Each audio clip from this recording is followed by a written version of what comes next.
तुगलक वंश का पहला शासक गाजी मलिक था, जिसे गयासुद्दीन तुगलक भी कहा जाता था। वो मूल रूप से तुर्क भारतीय था, जिसके पिता तुर्क और मां हिंदू थी। गयासुद्दीन तुगलक ने 5 वर्षों तक शासन किया और दिल्ली के नजदीक एक नया नगर तुगलकाबाद बसाया। कुछ इतिहासकारों जैसे विंसेंट स्मिथ के अनुसार वो अपने पुत्र जूना खान द्वारा मारा गया।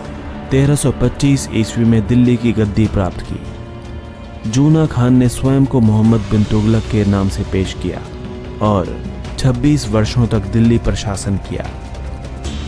उसके शासन के दौरान दिल्ली सल्तनत का सबसे अधिक भौगोलिक क्षेत्रफल रहा, जिसमें लगभग पूरा भारतीय उपमहाद्वीप शामिल था। मोहम्मद बिन तुगलक एक विद्वान था और उसे कुरान, फिक्र, कविताओं और अन्य क्षेत्रों की व्यापक जानकारियां थी। वो अपने नाते रिश्तेदारों, वजीरों पर हमेशा संदेह करता था। वो अपने हर शत्रु को गंभीरता से लेता था तथा उसने ऐसे कई निर्णय लिए जिससे आर्थिक क्षेत्र में उथल पुथल हो गई। उदाहरण के लिए उसने चांदी के सिक्कों के स्थान पर तांबे के सिक्कों को ढलवाने का आदेश दिया। ये निर्णय असफल साबित हुआ क्योंकि लोगों ने अपने घरों में ही जाली सिक्कों को ढालना शुरू कर दिया और उससे अपना जजिया कर चुकाने लगे। एक अन्य फैसले के तहत उसने अपनी राजधानी दिल्ली से महाराष्ट्र के देवगिरी में स्थानांतरित कर ली। देवगिरी का नाम बदलकर उसने दौलताबाद कर दिया था। मोहम्मद बिन तुगलक यहीं नहीं रुका, उसने दिल्ली के लोगों पर भी दौलताबाद जाकर बसने के लिए जबरन दबाव डाला। इस फैसले के चलते जो लोग दिल्ली छोड़कर दौलताबाद जा रहे थे, उनकी मार्ग में ही मृत्यु हो गई। राजधानी स्थानांतरित करने का निर्णय गलत साबित हुआ क्योंकि दौलताबाद एक सूखा क्षेत्र था, जिसके कारण वहां पर जनसंख्या के अनुसार पीने का पानी बहुत कम था। राजधानी को फिर से दिल्ली स्थानांतरित किया गया। फिर भी मोहम्मद बिन तुगलक के इस आदेश के कारण बड़ी संख्या में आए दिल्ली के मुसलमान दिल्ली वापस नहीं लौट पाए।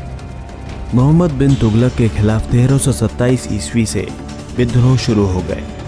ये लगातार जारी रहे, जिसके कारण उसके सल्तनत का भौगोलिक क्षेत्रफल सिकुड़ता चला गया। दक्षिण में विजयनगर साम्राज्य का उदय हुआ, जो दिल्ली सल्तनत द्वारा होने वाले आक्रमणों का मजबूती से प्रतिकार करने लगा। 1337 में मोहम्मद बिन तुगलक ने चीन पर आक्रमण करने का आदेश दिया और अपनी सेनाओं को हिमालय पर्वत से गुजरने का आदेश दिया। उसके इस फैसले के कारण इस यात्रा में कुछ सैनिक ही जीवित बच पाए। जीवित बचकर लौटने वाले सैनिक असफल होकर लौटे। उसके राज में 1329 से 1332 के दौरान उसके द्वारा तांबे के सिक्के चलाए जाने के निर्णय के कारण राजस्व को भारी क्षति हुई। उसने इस नुकसान की भरपाई करने के लिए करों में भारी वृद्धि की। 1338 में उसके अपने भतीजे ने मालवा में बगावत कर दी, जिस पर उसने हमला किया और उसकी खाल उतार दी। 1339 से पूर्वी भागों में मुस्लिम सूबेदारों ने और दक्षिणी भागों में हिंदू राजाओं ने बगावत का झंडा बुलंद किया और दिल्ली सल्तनत से अपने को स्वतंत्र घोषित कर दिया। मोहम्मद बिन तुगलक के पास इन बगावतों से निपटने के लिए आवश्यक संसाधन नहीं थे, जिससे उसका साम्राज्य खत्म होने लगा।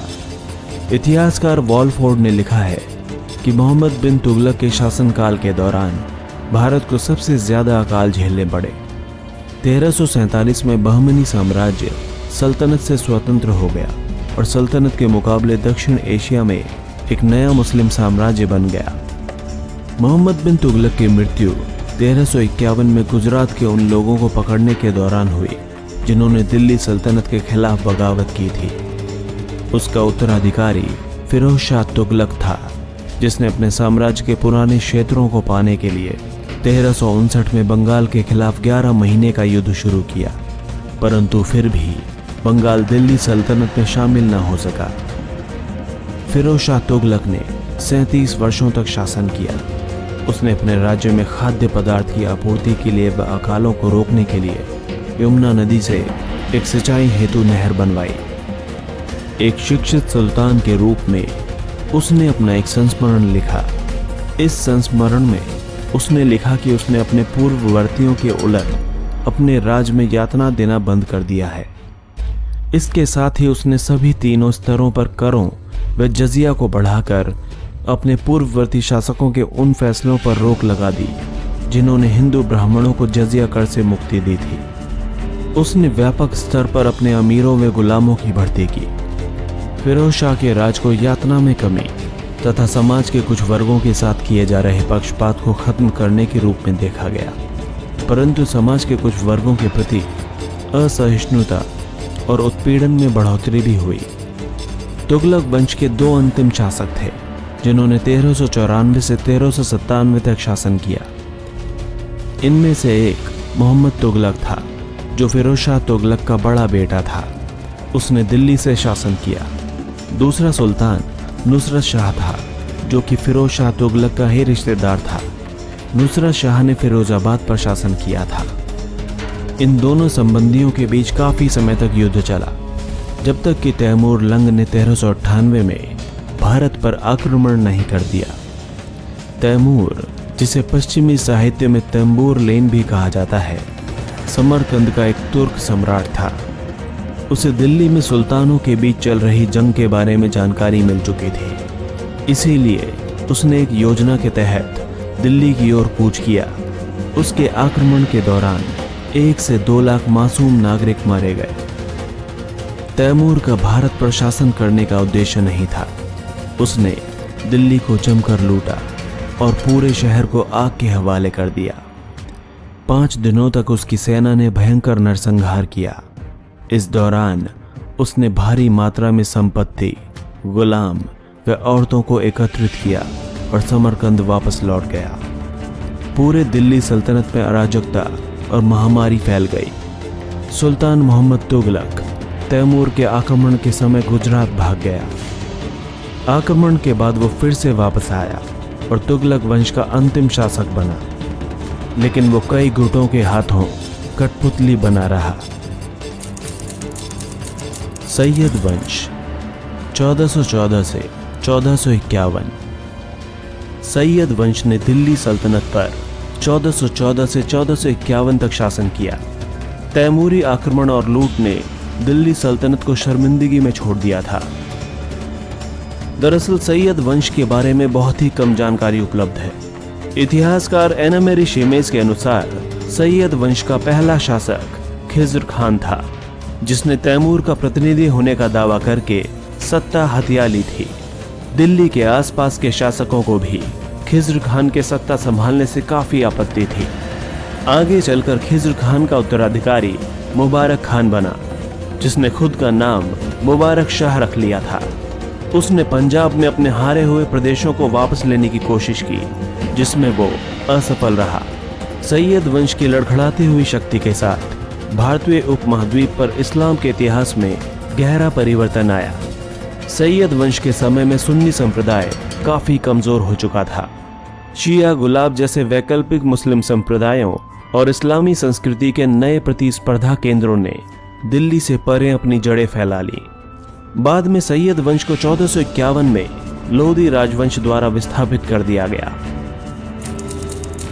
लोधी वंश 1451 से 1526। लोधी वंश खिलजी अफगान लोगों की पश्तून जाति से बना था। इस वंश ने दिल्ली की सल्तनत पर उसके अंतिम चरण में शासन किया। इन्होंने 1451 से 1526 तक शासन किया था। दिल्ली का प्रथम अफगान शासक परिवार लोधियों का था। वे एक अफगान कबीले से थे जो सुलेमान पर्वत के पहाड़ी क्षेत्र में रहा करता था और अपने पड़ोसी सूर, नियाजी और नुहानी कबीलों की ही तरह गिलजाई कबीले से जुड़ा हुआ था। गिलजाई ताजिक या तुर्कों के वंशज थे। सैयद वंश का अंत करके बहलोल लोधी ने 1451 में लोधी वंश की दिल्ली सल्तनत में स्थापना की। यह वंश 1526 तक सत्ता में रहा और सफलतापूर्वक शासन किया। यह राजवंश दिल्ली सल्तनत का अंतिम सत्तारूढ़ परिवार था जो अफगान मूल से था। लोधी वंश में 3 प्रमुख शासक हुए। बहलोल लोधी 1451 से 1489, सिकंदर लोधी 1489 से 1517, इब्राहिम लोधी 1517 से 1526। बहलोल लोदी। बहलोल लोदी ने 1451 में लोदी वंश की स्थापना की और 1489 ईस्वी तक दिल्ली सल्तनत पर शासन किया। सैयद वंश के अंतिम शासक आलम शाह ने बहलोल लोदी के पक्ष में दिल्ली सल्तनत के सिंहासन को स्वेच्छा से त्याग दिया था। बहलोल लोदी अफगान मूल का था। वो एक पश्तून परिवार में पैदा हुआ था। बहलोल लोदी सैयद वंश के मोहम्मद शाह के शासनकाल के दौरान सरहिंद का राज्यपाल था, जो वर्तमान पंजाब के फतेहगढ़ साहिब में स्थित है।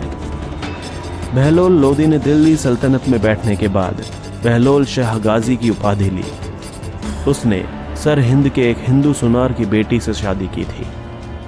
बहलोल लोदी की 1489 में मृत्यु हुई। उसकी मृत्यु के बाद उसका पुत्र सिकंदर लोदी दिल्ली सल्तनत की गद्दी पर बैठा। सिकंदर लोदी 1489 से 1517। 1489 में बहलोल लोदी की मृत्यु के बाद सिकंदर लोदी दिल्ली सल्तनत का उत्तराधिकारी बना और लोदी राजवंश का दूसरा शासक बना।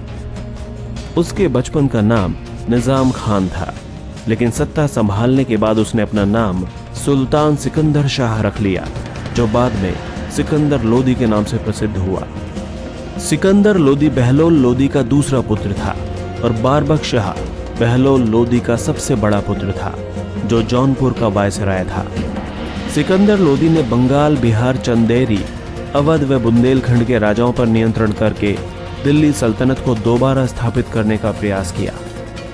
उसने भूमि मापन के लिए प्रमाणिक पैमाना गजे सिकंदरी का प्रचलन किया। 1503 में आगरा शहर बसाया और 1506 में अपनी राजधानी दिल्ली से आगरा ले गया। उसने ग्वालियर के किले पर 5 बार आक्रमण किया, लेकिन राजा मानसिंह ने उसे हर बार हराया। सिकंदर लोदी की मृत्यु 1517 में गले की बीमारी की वजह से हुई। उसके बाद उसका बेटा इब्राहिम लोदी शासक बना। इब्राहिम लोदी 1517 से 1526। इब्राहिम लोदी सिकंदर लोदी का सबसे छोटा बेटा था। सिकंदर लोदी की मृत्यु के बाद इब्राहिम लोदी 1517 में राजगद्दी पर बैठा और 1526 तक दिल्ली सल्तनत पर शासन किया। वो लोदी राजवंश का अंतिम राजा और दिल्ली सल्तनत का अंतिम सुल्तान था। इब्राहिम लोदी एक साहसी राजा था। उसके शासनकाल में बहुत से विद्रोह हुए थे। जौनपुर और अवध में विद्रोह का नेतृत्व दरिया खान ने किया। दौलत खान ने पंजाब में विद्रोह किया। 1518 में खतौली की लड़ाई में उसे राणा सांगा के हाथों पराजित होना पड़ा। उसका जमींदार व चाचा आलम खान काबुल भाग गया, जिसके चलते बाबर को भारत पर हमला करने का मौका मिल गया। बाबर ने पानीपत के पहले युद्ध में 21 अप्रैल 1526 को इब्राहिम लोदी को पराजित कर उसे मार डाला और आगरा तथा दिल्ली की गद्दी पर आसीन हो गया। 1526 में पानीपत की लड़ाई के बाद बाबर ने मुगल वंश की स्थापना की, जिसने आने वाली कई शताब्दियों तक भारत पर राज किया और इस तरह दिल्ली सल्तनत का अंत हुआ।